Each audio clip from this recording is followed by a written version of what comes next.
Hello friends, welcome to my YouTube channel. तो दोस्तों, हमने रीड लेवल 1 और 2 का कोर्स स्टार्ट किया था, जिसमें कि हिंदी की शिक्षण विधियों के बारे में पढ़ रहे थे। उसकी हमारी 4 क्लासेस हो चुकी हैं और आज हमारी इनकी 5वीं क्लास है, जिसमें कि हम पढ़ेंगे भाषा शिक्षण के उपागम, जो कि यूनिट 4 का एक टॉपिक है। यूनिट 4 पे पढ़ते हैं हम लोग भाषा की शिक्षण विधियाँ, भाषा शिक्षण के उपागम और भाषा दक्षता का विकास, जिसमें कि अब हम पढ़ रहे हैं भाषा शिक्षण के उपागम। तो स्टार्ट करते हैं, लेट्स स्टार्ट।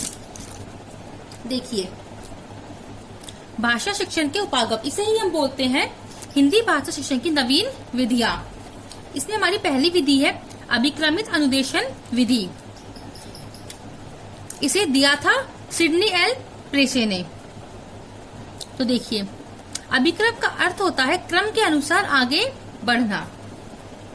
अनुदेशन विधि में छात्र किसी विषय वस्तु को छोटे छोटे खंडों में बांटकर स्वगति से आगे बढ़ता है तथा शिक्षण प्रक्रिया को साकार रूप प्रदान करता है, जो कि छात्र के लिए पुनर्बलन का कार्य करती है।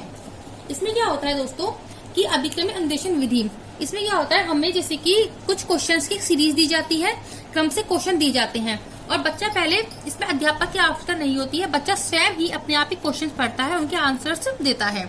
जैसे बच्चे ने पहला क्वेश्चन किया, अब बच्चा जब पहला क्वेश्चन का आंसर सही दे देगा, उसके बाद बच्चा दूसरे क्वेश्चन पर जाएगा, दूसरे के सही होने के बाद तीसरे पर जाएगा। तो अगर बच्चे ने मान लो पहला क्वेश्चन सही कर दिया और उसे दूसरा क्वेश्चन मिल गया, तो ये क्या होगा, बच्चे के लिए एक पुनर्बलन का कार्य करता है कि बच्चे का पहला क्वेश्चन सही है। तो देखिए, अभिक्रमित अनुदेशन विधि का श्रेय सिडनी एल प्रेसे को जाता है और शिक्षा में अभिक्रमित अनुदेशन की शुरुआत B.F. स्किनर ने, बैरिस फ्रेडरिक स्किनर ने की थी। अगर हमसे पूछे कि अभिक्रमित अनुदेशन विधि का श्रेय किसे, तो हम करेंगे सिडनी एल प्रेसे को। और अगर हमसे पूछे कि शिक्षा में इस विधि की शुरुआत किसने की थी, तो हमारा आंसर होगा B.F. स्किनर। तो देखिए, अभिक्रमित अनुदेशन विधि 5 सिद्धांतों पर आधारित है। 5 कौन से हैं? पहला है हमारा छोटे छोटे पदों का सिद्धांत, दूसरा है क्रियाशीलता का सिद्धांत, जिसे हम सक्रिय अनुबंधन अनुक्रिया सिद्धांत भी कहते हैं। इसके बाद तीसरा है हमारा पुनर्बलन का सिद्धांत, रेनफोर्समेंट। फोर्थ है स्वगति का सिद्धांत, जो कि अनिवार्य सिद्धांत। इसमें क्या होता है, बच्चा अपनी गति सीखता है। मान लो कोई बच्चा बहुत इंटेलिजेंट है, तो वो अपने उस क्वेश्चन को फटाफट कर लेगा, और किसी बच्चे की सीखने की गति बहुत ही कम है, तो वो धीरे धीरे उन क्वेश्चन को सॉल्व करता जाएगा। तो ये हमारा स्वगति का सिद्धांत होता है। 5वां और अंतिम है हमारा तार्किक क्रम का सिद्धांत, जो कि स्वयं मूल्यांकन सिद्धांत के नाम से भी जाना जाता है। देखिए, भारत में अभिक्रमित अनुदेशन विधि की शुरुआत 1963 में इलाहाबाद में हुई थी। देखिए, अभिक्रमित अनुदेशन विधि में छात्र 5 प्रक्रियाओं से गुजरता है। कौन कौन सी? R, W, C, A और T। पहले क्या करता है, बच्चा क्वेश्चन को रीड करता है, W से राइट, फिर उस क्वेश्चन का आंसर लिखता है, फिर उस क्वेश्चन के आंसर को चेक करता है, और अगर उसका, और फिर वो एडवांस होता है, और फिर बच्चे का टेस्ट होता है। तो देखिए, एक बार हम इस विधि को थोड़ा सा ब्रॉडली देख लेते हैं। एक बार हम देखते हैं परिभाषा क्या होती है। अभिक्रमित अनुदेशन,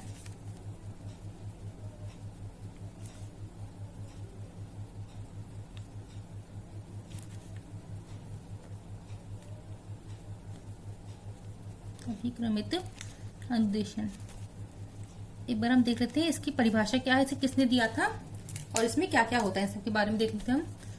इस विधि से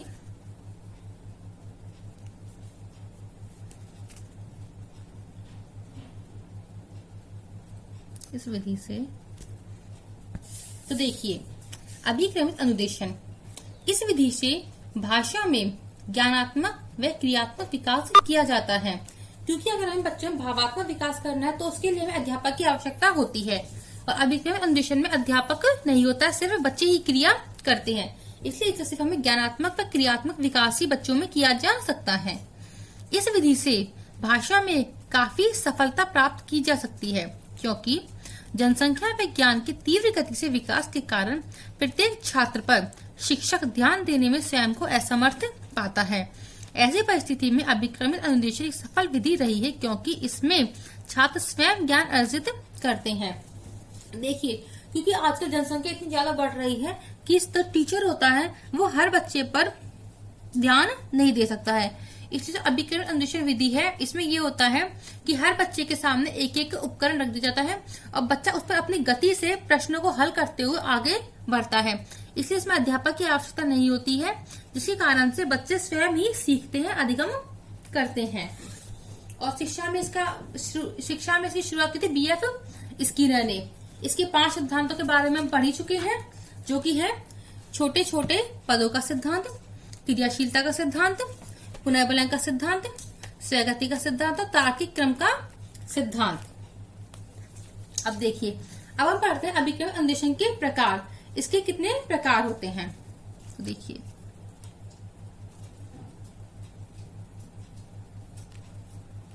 अभिक्रमित अनुदेशन के प्रकार।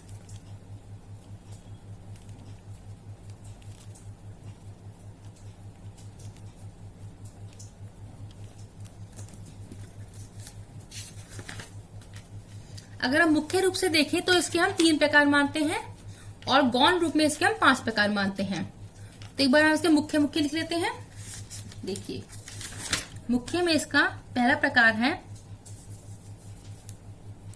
रेखीय अथवा बाह्य अभिक्रमित अनुदेशन।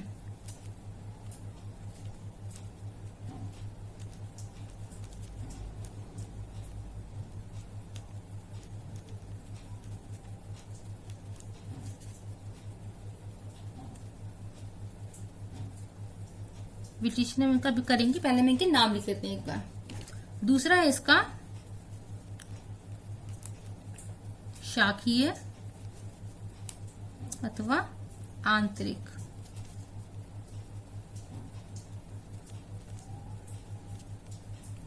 अभिक्रमित अनुदेशन।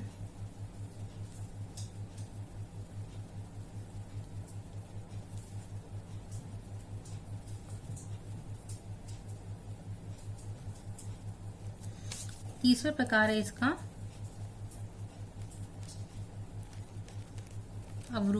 अवरोही अथवा मैथेटिक्स। ये मैथेटिक्स है, मैथमेटिक्स नहीं है, मैथेटिक्स।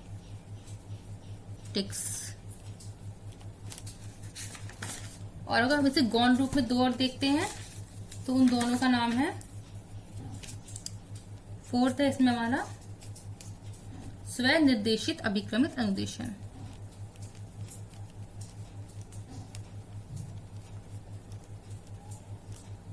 स्वनिर्देशित अभिक्रमित अनुदेशन।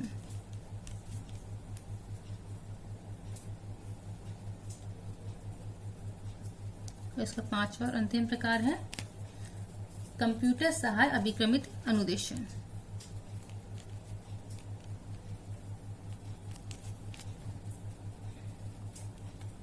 कंप्यूटर सहाय अभिक्रमित अनुदेशन।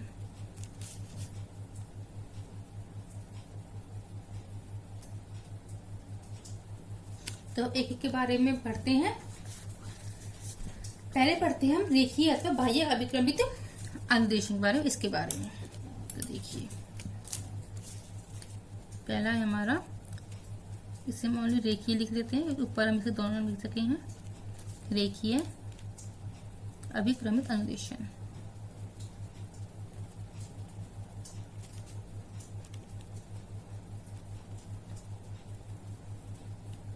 देखते हैं हम इसके बारे में, किसने दिया, कब दिया, इसमें क्या क्या होता है, इसकी विधियों के बारे में हम विश्लेषण से पढ़ेंगे। तो देखिए, इसका प्रतिपादन मतलब जिनको इसका श्रेय जाता है, इनका प्रतिपादन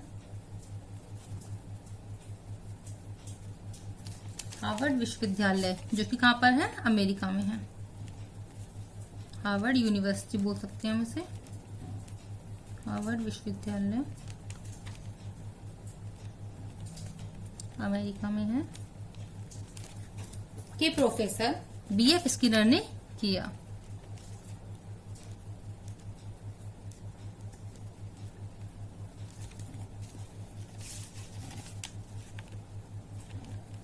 बीएफ स्किनर ने किया। ये क्वेश्चन को कभी आ जाता है कि रेखीय अभिक्रमी अनुदेशन का प्रतिपादन किसने किया था, तो किसने किया था, इसका प्रतिपादन किया था बीएफ स्किनर ने, बरिस फ्रेडरिक स्किनर के द्वारा। इसके बारे में देखते हैं हम, इसके बारे में देखिए, रेखीय अथवा बाह्य अभिक्रमी अनुदेशन, इसका प्रतिपादन हार्वर्ड विश्वविद्यालय, हार्वर्ड यूनिवर्सिटी अमेरिका में है, जो कि प्रोफेसर बीएफ स्किनर ने किया। यह उनके क्रिया प्रचुर सिद्धांत के विषय के रूप में है।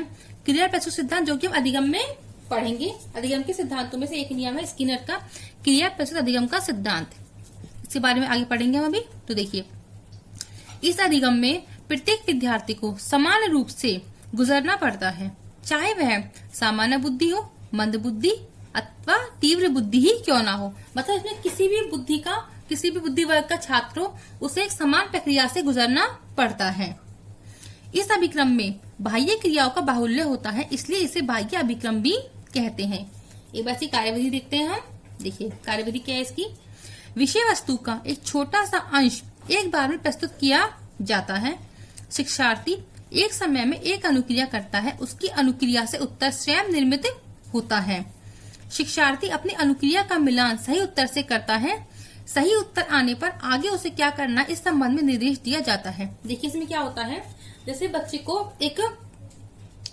पहले बच्चे को मान लो जैसे कि एक टॉपिक दिया गया, जैसे कि हमें मान लो पहले हमें टॉपिक दिया गया अभिक्रम अनुदेशन, हमने उसके बारे में, उस विषय के बारे में अच्छे से विस्तार से पढ़ लिया। उसके बाद हमें उस टॉपिक में से ही एक क्वेश्चन दिया जाता है। जैसे हमें क्वेश्चन दिया गया कि रेखीय अनुदेशन विधि के जनक कौन है। उसके बाद हमारे सामने 4 ऑप्शंस आते हैं।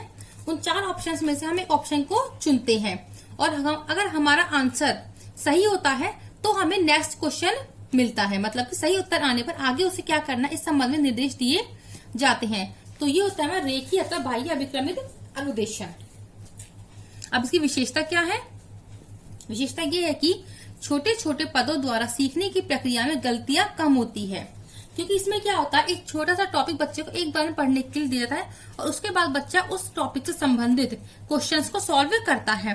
अब जब हमें एक छोटा सा टॉपिक दिया जाएगा पढ़ने के लिए, तो उससे क्या होता है कि जो हमारी अधिगम की क्षमता होती है वो हमारी ज्यादा अच्छी होती है इसकी तुलना में, कि जब हम अगर मान लो हमें एक बार में एक तो हमें पूरी बुक पढ़ने के लिए दी जाए, और फिर उस पूरी बुक को पढ़ने के बाद हमसे उसमें से क्वेश्चंस पूछे जाए, और एक ये है कि हमें एक चैप्टर दिया, उसके हमने क्वेश्चन सॉल्व किए, फिर दूसरा चैप्टर पढ़ा, उसके हमने क्वेश्चन सॉल्व किए।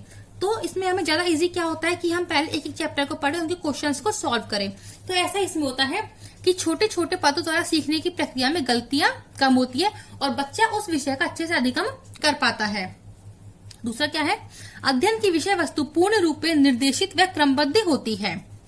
मतलब कि एक लिंग तो में छोटा टॉपिक ही, लेकिन जो भी उस टॉपिक का कंटेंट है वो सब हमें पूर्ण रूप से मिलेगा और क्रमबद्ध रूप से मिलेगा। तीसरा क्या है, प्रत्येक छात्र अपनी क्षमता के अनुसार सीखता है। अगर मान लो किसी बच्चे की सीखने की क्षमता कम है तो वो धीरे धीरे सीखेगा, और अगर किसी की सीखने की क्षमता बहुत अच्छी है, तीव्र है, तो वह तीव्र गति से सीखेगा। लेकिन प्रत्येक छात्र अपनी क्षमता के अनुसार ही सीखता है, उसके ऊपर कोई दबाव नहीं होता है। जैसे कि मान लो अगर हम कक्षा में पढ़ते हैं तो अध्यापक का काम क्या होता है कि वो क्लास में आया, उसने एक टॉपिक पढ़ाया, उसके क्वेश्चंस कराए और वो नेक्स्ट टॉपिक पर गया। लेकिन इस अनुदेशन विधि में क्या होता है कि हम अपनी गति सीखते हैं। अगर मान लो हमसे वो टॉपिक हमारा कंप्लीट नहीं हुआ है, हमें समझ में नहीं आया, तो हम उस टॉपिक को 1 बार 2 बार 3 बार जितनी बार भी चाहे उतनी बार ही हम उसको पढ़ सकते हैं और उसके क्वेश्चंस को सॉल्व कर सकते हैं।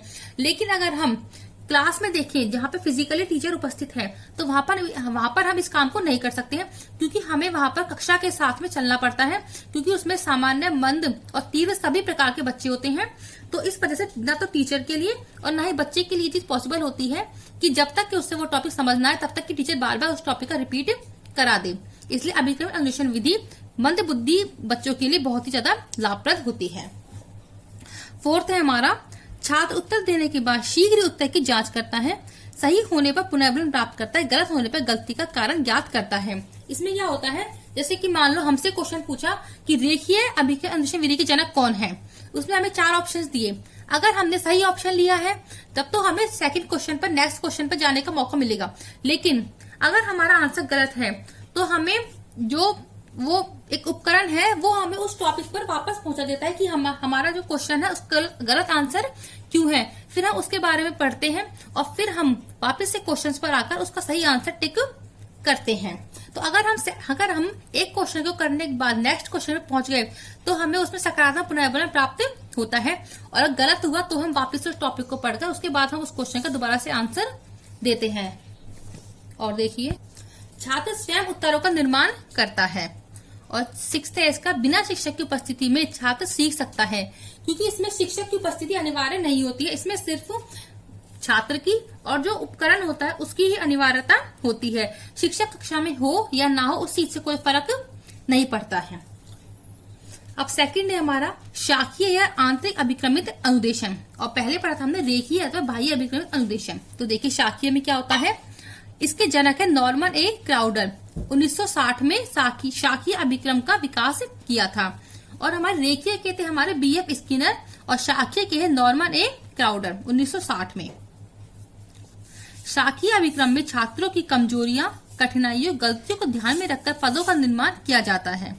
ये बात पढ़ लेते हैं हम पहले। देखिए, इन पदों में विषय वस्तु का अंश कुछ ज्यादा होता है, इसमें बहुविकल्पी प्रश्नों को हल करना होता है, सही उत्तर आने पर अगले पद की तरफ बढ़ता है, और यदि गलत उत्तर देता है तो उसे निर्देश प्राप्त होते हैं और उसे पहले वाले पद पर वापस जाना होता है। देखिए, हमने पढ़ा था रेखीय में जो हमारे क्वेश्चंस के ऑप्शंस होते हैं हमें ऑप्शन नहीं मिलते हैं, उसमें हमें एक अति लघुतात्मक कह सकते हैं, लघुतात्मक कहते हैं, उस टाइप में हमें उसका आंसर लिखना पड़ता है। जैसे कि हमने पढ़ा था कि छात्र स्वयं उत्तरों का निर्माण करता है।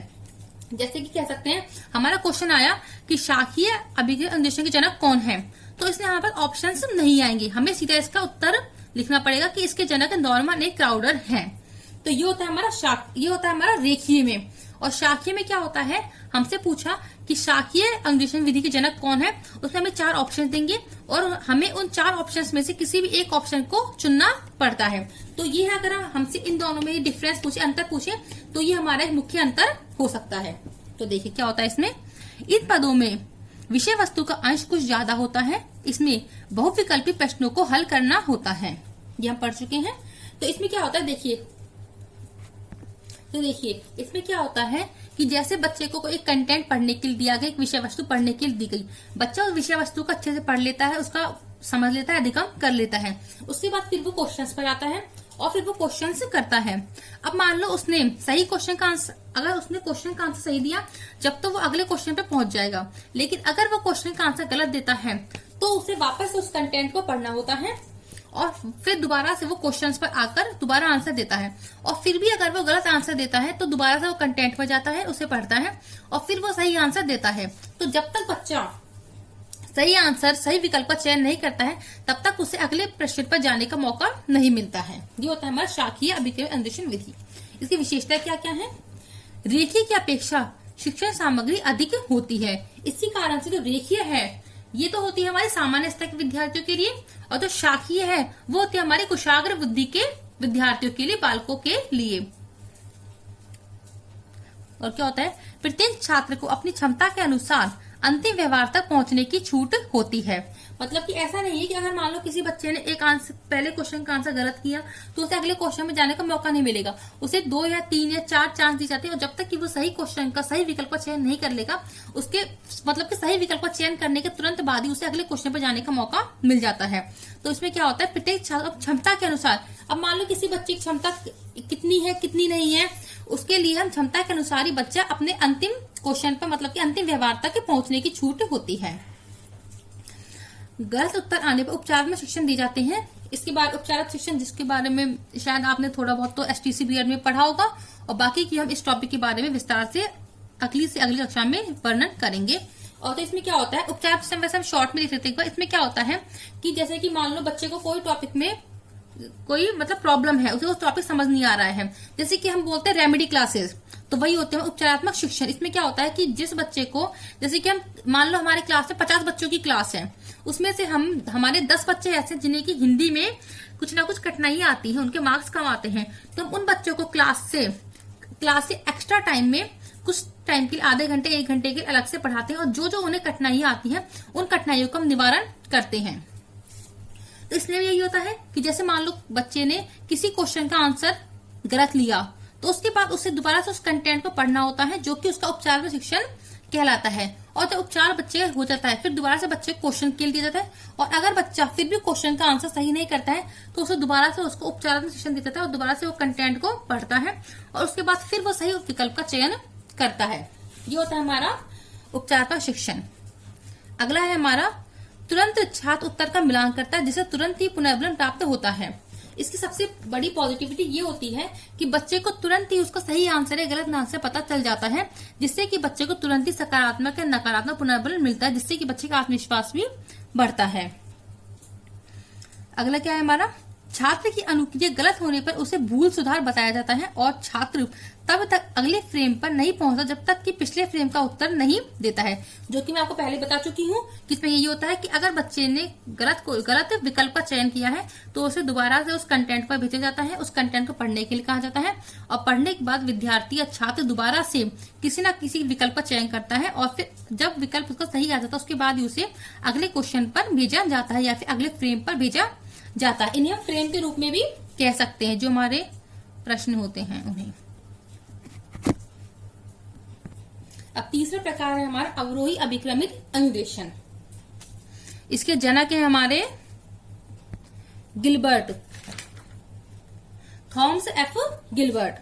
तो देखिए इसमें क्या होता है, इस अभिक्रम का वास्तविक उद्देश्य यह होता है कि बालक विषय वस्तु पर पूर्ण अधिकार प्राप्त करे। सर्वप्रथम इसका प्रयोग यूएसए में हिंदी विषय के हल के निर्माण के लिए किया गया था। विषय के हल के निर्माण के लिए किया गया था। पहले देखते हैं, इस अभिक्रम का विकास थॉमस एफ गिलबर्ट ने 1962 में किया था। अगर हमसे पूछे कि अवरोही अभिक्रम अनुदेशन जनक कौन, तो हमारा उत्तर क्या होगा, थॉमस एफ गिलबर्ट 1962 में। उन्होंने इसके लिए मैथेटिक्स पत्रिका का प्रकाशन किया। एवं दोबारा देखिए मैथेटिक्स ना कि मैथमेटिक्स, क्योंकि इसमें हम कई बार गड़बड़ कर देते हैं, तो इसका नाम है मैथेटिक्स। यह शब्द यूनानी भाषा के मैथिन से निकलता है, जिसका अर्थ है सीखना। मैथिन का अर्थ क्या होता है, सीखना, जो कि यूनानी भाषा का शब्द है, और मैथेटिक्स है हमारा अंग्रेजी भाषा का शब्द। यह अंतिम पद से प्रथम पद की ओर होता है, मतलब कि ये पीछे से आगे की ओर चलता है, और जो हमारी शुरू की दो थी रेखीय और शाखीय, वो थी हमारी प्रथम से अंतिम की ओर। इसकी विशेषता क्या है, देखिए इसमें कार्य की पूर्णता के पश्चात ही पुनर्बलन प्राप्त होता है। मतलब जब बच्चा या छात्र पूरे टॉपिक को कंप्लीट करता है उसके बाद ही बच्चे को पुनर्बलन दिया जाता है, रेनफोर्समेंट दिया जाता है। छात्र द्वारा प्रदर्शन, अनुबोध, अनुक्रिया के आधार पर शिक्षण सामग्री पर पूर्ण अधिकार प्राप्त किया जाता है। शिक्षण नीति में अपेक्षाकृत लचीलापन होता है। यह विधि प्रारंभिक व्यवहार के आधार पर यह विधि विभिन्न कौशलों के स्थानांतरण हेतु अधिक उपयुक्त होती है। तो ये हो गया हमारा अवरोही अभिक्रमित अनुदेशन। अब देखिए अभिक्रमित अनुदेशन हेतु अभिक्रमित अधिगम हेतु अनुदेशन देने के लिए अनेक प्रकार के अभिक्रम काम में लाए जाते हैं, लेकिन भाषा में रेखीय अभिक्रम ज्यादा उपयोगी होता है। वैसे तो हम किसी भी अभिक्रम काम में ले सकते हैं, लेकिन जो हमारा सबसे प्रभावी होता है वो होता है हमारा रेखीय अभिक्रम अनुदेशन।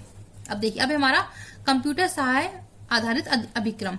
इसमें क्या होता है, जब शाखीय रेखीय अवरोही अभिक्रमों का उपयोग कंप्यूटर पर करते हैं तो वो होता है हमारा कंप्यूटर सहायक अभिक्रमित अनुदेशन, और इसके प्रतिपादक हम पढ़ चुके हैं,